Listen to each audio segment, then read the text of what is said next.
Aprobado na ang panukalang 2025 national budget sa Senado.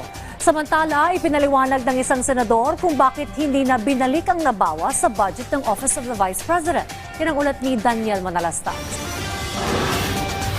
Lumusot na sa Senado ang panukalang 2025 national budget matapos pinaboran ito ng mayorya ng senador. Pero ang mainit na usapin sa budget ng Office of the Vice President, pininiwanag ni Senate Committee on Finance Chairperson Senator Grace Poe kung bakit hindi na binalik ang natapyas dito. Unang tinapyasan ng OVP budget sa bersyon ng Kamara mula sa orihinal na mahigit 2 billion pesos. Bumaba ito ng 733 million pesos at nanatili rin sa ganito ang bersyon ng Senado. Nagkaroon ng pagkakataon naman dito sa pagdinig ng committee hearing na bigyan ng justification kung gusto nilang itaas yung budget.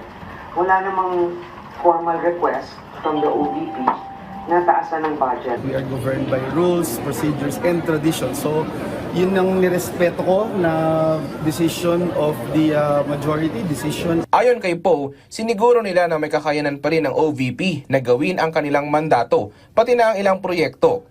Depends. Ano naman siguro? Hanggang di naman ako sa BICAM. Yun na, third house na sinasabi. So, Hindi naman nakatali lamang sa budget ang pagiging epektibo sa iyong pamamalakad.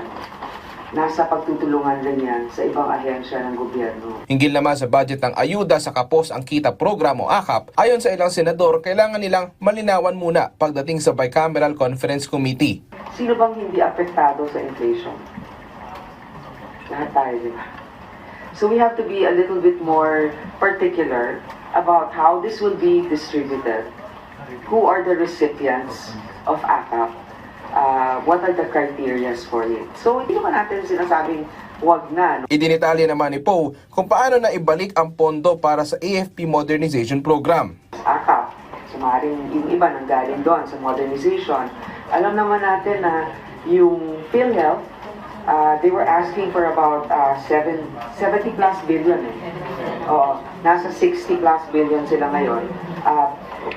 Pero binigyan pa rin Pero ito yung pinuntahan ng mga ibang pondo ng PhilHealth. Bukas naman inaasang sisimula ng mga mambabatas ang BICAM para sa 2025 budget. Daniel Manalastas para sa Pambansang TV sa Bagong Pilipinas.